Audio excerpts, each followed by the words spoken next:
ایک خادمہ لڑکی کا ایمان۔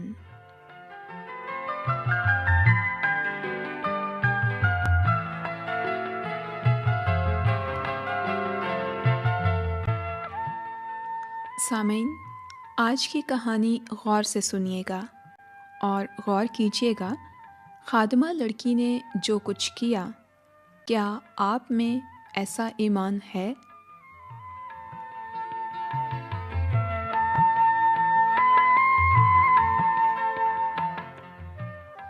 آج کی کہانی سننے سے پہلے سنتے ہیں کلام پاک میں سے تلاوت۔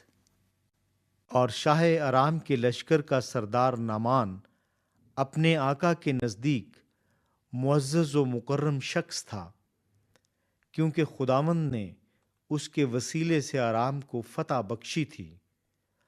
وہ زبردست سورما بھی تھا، لیکن کوڑی تھا، اور ارامی دل باندھ کر نکلے تھے اور اسرائیل کے ملک میں سے ایک چھوٹی لڑکی کو اسیر کر کے لے آئے تھے۔ وہ نعمان کی بیوی کی خدمت کرتی تھی۔ اس نے اپنی بیوی سے کہا، کاش میرا آقا اس نبی کے ہاں ہوتا جو سامریہ میں ہے، تو وہ اسے اس کے کوڑ سے شفا دے دیتا۔ سو کسی نے اندر جا کر اپنے مالک سے کہا، وہ چھوکری جو اسرائیل کے ملک کی ہے ایسا ایسا کہتی ہے۔ تب اس کے ملازم پاس آ کر اس سے یوں کہنے لگے، اے ہمارے باپ، اگر وہ نبی کوئی بڑا کام کرنے کا حکم تجھے دیتا تو کیا تو اسے نہ کرتا؟ پس جب وہ تجھ سے کہتا ہے کہ نہا لے اور پاک صاف ہو جا، تو کتنا زیادہ اسے ماننا چاہیے۔ تب اس نے اتر کر مرد خدا کے کہنے کے مطابق یردن میں 7 غوطے مارے، اور اس کا جسم چھوٹے بچے کے جسم کی مانند ہو گیا، اور وہ پاک صاف ہوا۔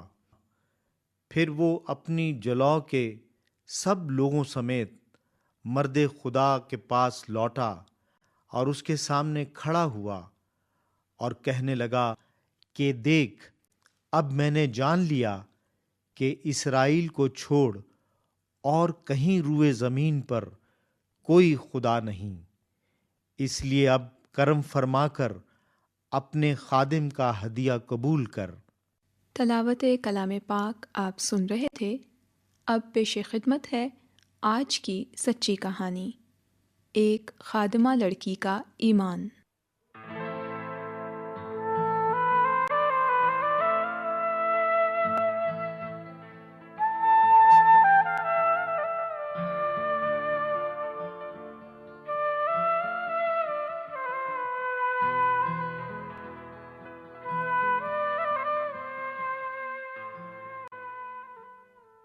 ایک خادمہ لڑکی کا ایمان۔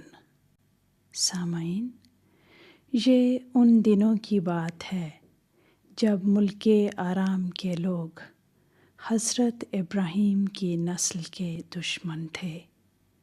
حملہ آور ملک آرام سے ملک اسرائیل کی سرزمین میں داخل ہوتے اور قیدیوں کو اسیر کر کے غلام بنا لیتے تھے۔ انہی غلام لوگوں میں ایک چھوٹی لڑکی بھی تھی جو اسرائیل کے ملک سے تھی۔ یہ لڑکی نعمان کے گھر میں خادمہ تھی اور اس کی بیوی کی خدمت کیا کرتی تھی۔ نعمان ملک آرام کی فوج کا سپہ سالار تھا۔ وہ ملک آرام کے بادشاہ کے نزدیک ایک معزز شخص تھا۔ اس کے وسیلے سے اللہ تعالیٰ نے ملک آرام کو فتح بخشی تھی۔ وہ ایک بہادر سپاہی تھا، مگر اسے کوڑ کا مرض لگ گیا۔ ایک دن اس چھوٹی خادمہ لڑکی نے اپنی مالکن سے کہا، میرے آقا اگر ایک بار اللہ تعالیٰ کے نبی حضرت علیشہ سے جو ملک سامریہ میں رہتے ہیں مل لیں تو وہ ضرور انہیں ان کے کوڑ سے شفا عطا کریں گے۔ تب نعمان ملک ارام کے بادشاہ کے پاس گیا اور اسے بتایا کہ خادمہ لڑکی جو ملک اسرائیل سے ہے وہ یہ کہتی ہے۔ ملک ارام کے بادشاہ نے نعمان سے کہا، تو جا اور میں شاہ اسرائیل کو خط بھیجوں گا۔ نعمان حضرت علیشہ نبی کے لیے بہت سا روپیہ اور تحائف لے کر سامریہ کے ملک کو روانہ ہوا۔ جو خط وہ شاہ اسرائیل کے لیے لے کر گیا تھا اس میں لکھا تھا، میں نے اپنے خادم نعمان کو تیرے پاس بھیجا ہے تاکہ تو اسے اس کے کوڑ سے شفا دے۔ شاہ اسرائیل نے جب ملک ارام کے بادشاہ کا خط پڑھا تو وہ خوش نہ ہوا، کیونکہ وہ سمجھتا تھا کہ وہ جھگڑے کا بہانہ ڈھونڈتا ہے۔ مگر جب حضرت علیشہ نبی نے اس خط کے بارے میں سنا تو بادشاہ سے فرمایا، نعمان کو میرے پاس آنے دے تاکہ وہ جان لے کہ ملک اسرائیل میں ایک نبی ہے۔ نعمان اپنے گھوڑوں اور رتھوں سمیت آیا اور حضرت علیشہ نبی کے دروازے پر کھڑا ہوا۔ آپ اسے ملنے کے لیے باہر نہیں آئے، بلکہ ایک قاصد کو نعمان کے لیے یہ پیغام دے کر بھیجا، جا اور دریائے یردن میں 7 بار غوطہ مار تو تیرا جسم پھر سے بحال ہو جائے گا اور تو کوڑ سے پاک صاف ہو جائے گا۔ نعمان یہ بات سن کر ناراض ہو گیا اور واپس جانے لگا۔ اس کا خیال تھا علیشہ نبی خود اس کے پاس آئیں گے اور اس کے زخموں کے اوپر ہاتھ رکھ کر اللہ تعالیٰ سے دعا کریں گے اور اسے کوڑ سے شفا دیں گے۔ وہ کہنے لگا، کیا میرے ملک کے دریا دریائے یردن سے بہتر نہیں؟ اگر مجھے اسی طرح شفا ملے گی تو میں کیوں نہ ان میں غوطہ ماروں؟ نعمان کے خادم نے اس سے التجا کی، جیسا اللہ تعالیٰ کے نبی نے فرمایا ہے ویسا ہی کر لے۔ تب وہ گیا تاکہ دریائے یردن میں 7 بار غوطہ مارے۔ جب اس نے ایسا کیا اس کا جسم چھوٹے بچے کے جسم کی مانند ہو گیا اور وہ پاک صاف ہو گیا۔ تب نعمان اپنے ساتھیوں سمیت حضرت علیشہ نبی کے گھر گیا اور ان سے کہا، اب میں جان گیا ہوں کہ اسرائیل کے اللہ تعالیٰ کے سوا اور کوئی معبود نہیں۔ پھر اس نے حضرت علیشہ نبی کو تحائف پیش کیے، مگر علیشہ نبی نے فرمایا، میں کچھ نہیں لوں گا۔ اس نے پھر اصرار کیا، آپ تحفے قبول فرمائیں، مگر حضرت علیشہ نبی نے اس سے فرمایا، سلامتی سے جا۔ تب نعمان اپنے ملک واپس روانہ ہو گیا۔ نعمان کی بیوی کی خادمہ لڑکی ٹھیک کہتی تھی، ملک اسرائیل میں ایک نبی ہے جو اس کے آقا کو کوڑ کے مرض سے شفا دے سکتا ہے۔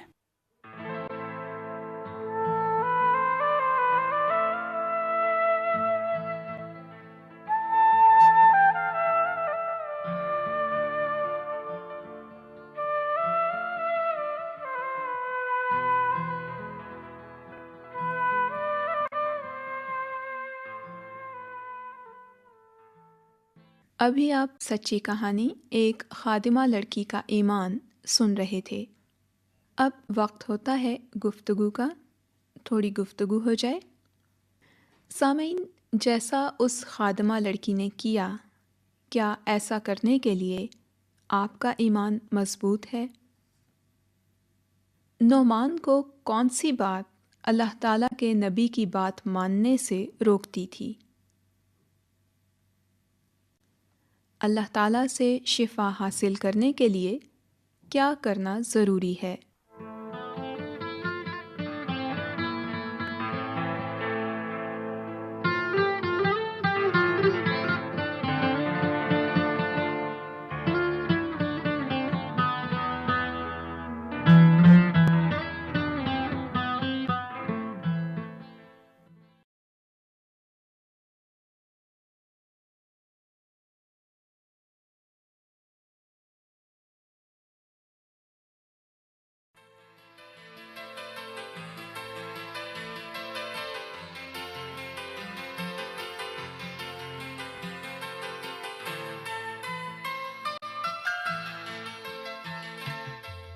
ہم کیا کر سکتے ہیں؟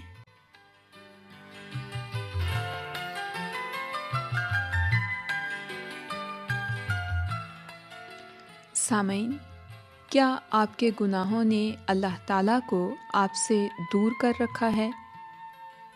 آپ اللہ تعالیٰ کو ناراض کرنے کا قرض کس طرح ادا کر سکتے ہیں؟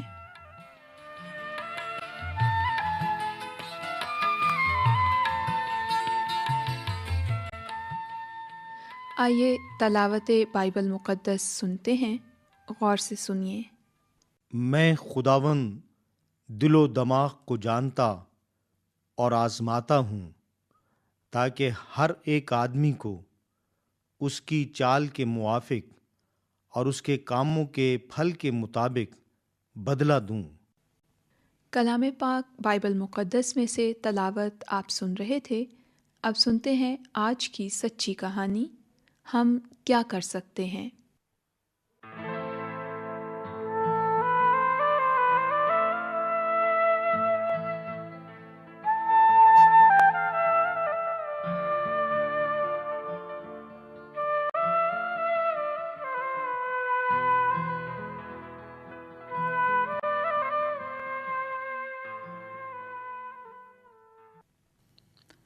ہم کیا کر سکتے ہیں؟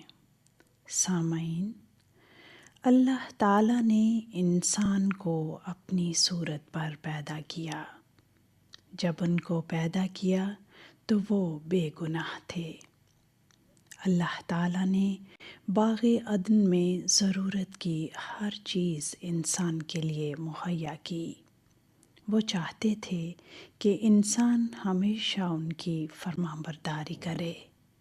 اللہ تعالیٰ نے مرد اور عورت کو برکت دی اور تمام زمین پر اور تمام جانوروں پر اسے اختیار بخشا۔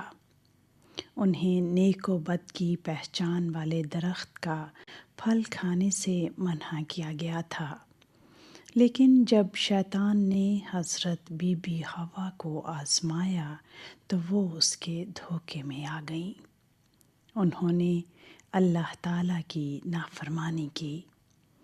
حضرت آدم نے بھی اللہ تعالیٰ کی حکم عدولی کی۔ اللہ تعالیٰ نے ان کو اس گناہ کی سزا دی اور ان کی شرمندگی اور گناہ کو مستقل طور پر چھپانے کا حل ڈھونڈا۔ اس کے لیے ایک معصوم جانور کی قربانی کی ضرورت تھی۔ اللہ تعالیٰ نے ان کے لیے چمڑے کے کرتے بنائے۔ اللہ تعالیٰ ہی ہیں جو ہمارے گناہوں کو چھپا سکتے ہیں، ہم خود ایسا ہرگز نہیں کر سکتے۔ اس طرح گناہ حضرت آدم اور حضرت بی بی حوا کے بچوں میں بھی پھیلا۔ حضرت قائن یعنی قابیل نے اپنے بھائی حضرت حابل یعنی حابیل کو قتل کر دیا۔ اللہ تعالیٰ حضرت قائن پر مہربان تھے۔ انہوں نے حضرت قائن کو آگاہ کیا کہ جو کچھ وہ کرنے کا ارادہ رکھتے ہیں غلط ہے، مگر حضرت قائن یعنی قابیل نے اللہ تعالیٰ کی نافرمانی کی اور اپنے بھائی حضرت حابل کو قتل کرنے کا گناہ کیا۔ اللہ تعالیٰ نے حضرت قائن کو ان کے گناہ کی سزا دی۔ اس طرح گناہ دوسرے خاندانوں میں اور دوسرے لوگوں میں مسلسل پھیلتا گیا۔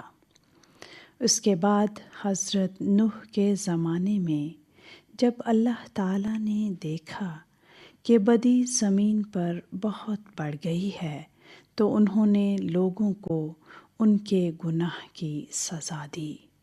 انہوں نے لوگوں کو اپنے گناہوں پر پچھتانے کا موقع دیا، مگر صرف حضرت نوح راست باز ٹھہرے۔ وہ اپنے اللہ تعالیٰ کے حکموں پر چلتے اور ان کی تابعداری کرتے تھے۔ تب اللہ تعالیٰ نے حضرت نوح پر ظاہر کیا کہ کس طرح وہ اور ان کا خاندان سزا سے بچ سکتے ہیں۔ حضرت نوح نے اپنے پروردگار کی فرمانبرداری کی اور ان کا خاندان بچ گیا۔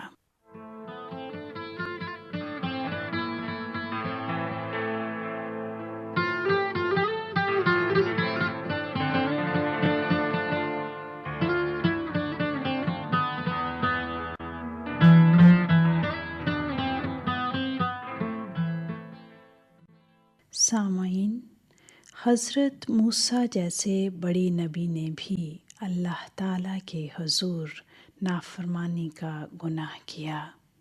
اللہ تعالیٰ نے انہیں بھی ان کے گناہ کی سزا دی اور وعدہ کی ہوئی سرزمین میں داخل ہوئے بغیر اپنے پاس بلا لیا۔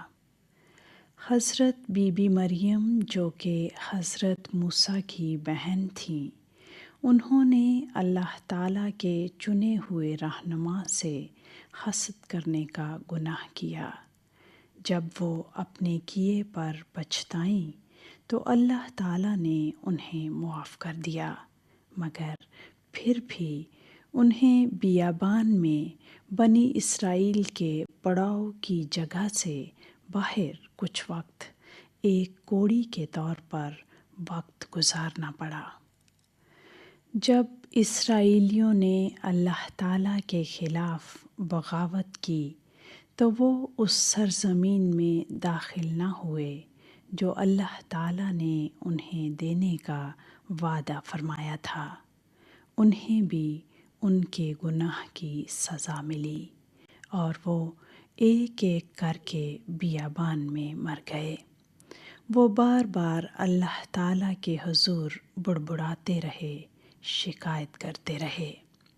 ایک دفعہ تو اللہ تعالیٰ نے ان کے گناہوں کی سزا اس طرح دی کہ زہریلے سانپوں نے لوگوں کو کاٹا اور وہ مر گئے، لیکن اللہ تعالیٰ نے انہیں سزا سے بچنے کے لیے ایک راستہ مہیا کیا تاکہ لوگ ان کے حکموں پر عمل کریں، شفا پائیں اور زندہ رہیں۔ اللہ تعالیٰ لوگوں سے محبت کرتے تھے لیکن ان کے گناہوں سے نہیں۔ حضرت موسیٰ کے دنوں میں اللہ تعالیٰ نے حکم دیا ایک بے عیب جانور لیا جائے تاکہ اسے ذبح کر کے کاہن یعنی مذہبی رہنما اس کا خون کسی شخص کے گناہوں کی معافی کے لیے قربان گاہ پر چھڑکے۔ اللہ تعالیٰ نے اس بات کی اجازت دی کہ کسی جانور کا خون عارضی طور پر گناہ کو ڈھانپ سکتا ہے۔ ہر سال مذہبی رہنما ایک خاص قربانی کا اہتمام کرتے اور اس جانور کا خون قربان گاہ پر سب سے مقدس جگہ پر چھڑکتے تاکہ تمام لوگوں کے گناہوں کی معافی ہو، لیکن قربانیاں ہر گناہ کے لیے بار بار گزرانی پڑتی تھیں۔ یہ گناہ کی معافی کا مستقل حل نہ تھا۔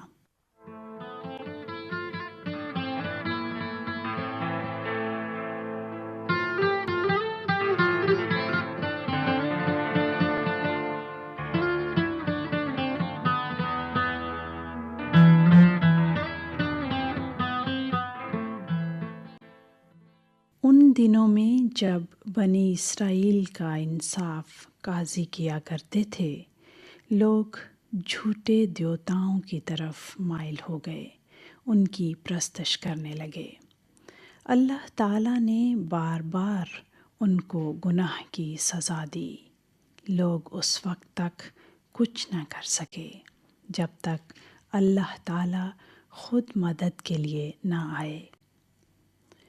جب لوگ ان کے حضور گڑ گڑائے تو انہوں نے حضرت بی بی دبورہ جیسی منصف کو بھیجا تاکہ لوگوں کو آزاد کرائے۔ بعد میں بنی اسرائیل کے بادشاہوں کے زمانے میں لوگ خوفناک گناہ میں گھر گئے۔ گناہ اس قدر خوفناک تھے کہ اللہ تعالیٰ نے حکم دیا ان سب کو قیدی بنا لیا جائے اور ان کی سرزمین اور شہر برباد کر دیے جائیں۔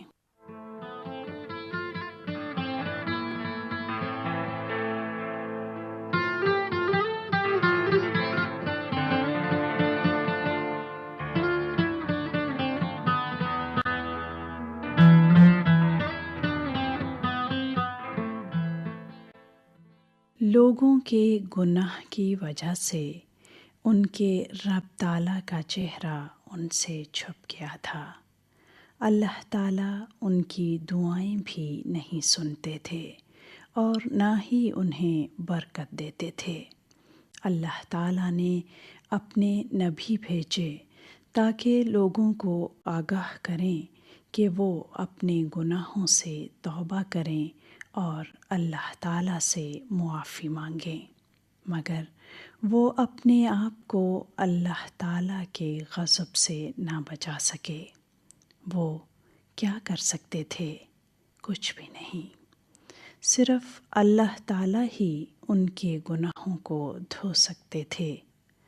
چونکہ لوگ گناہ کی زندگی بسر کر رہے تھے، اس لیے وہ گناہ سے پاک ہوئے بغیر اللہ تعالیٰ کی مقدس حضوری میں نہیں آ سکتے تھے۔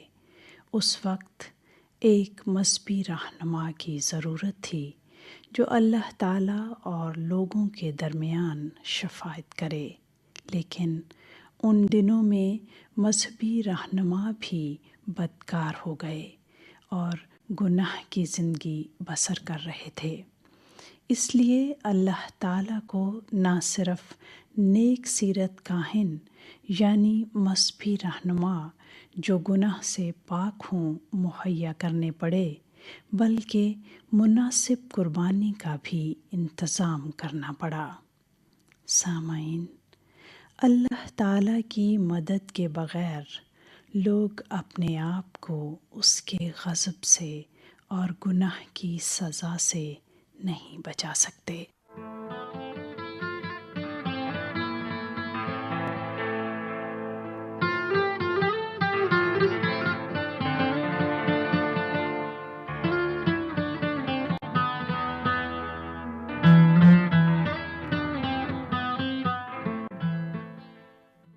کلام مقدس میں سے سچی باتیں ہم کیا کر سکتے ہیں آپ نے سنی۔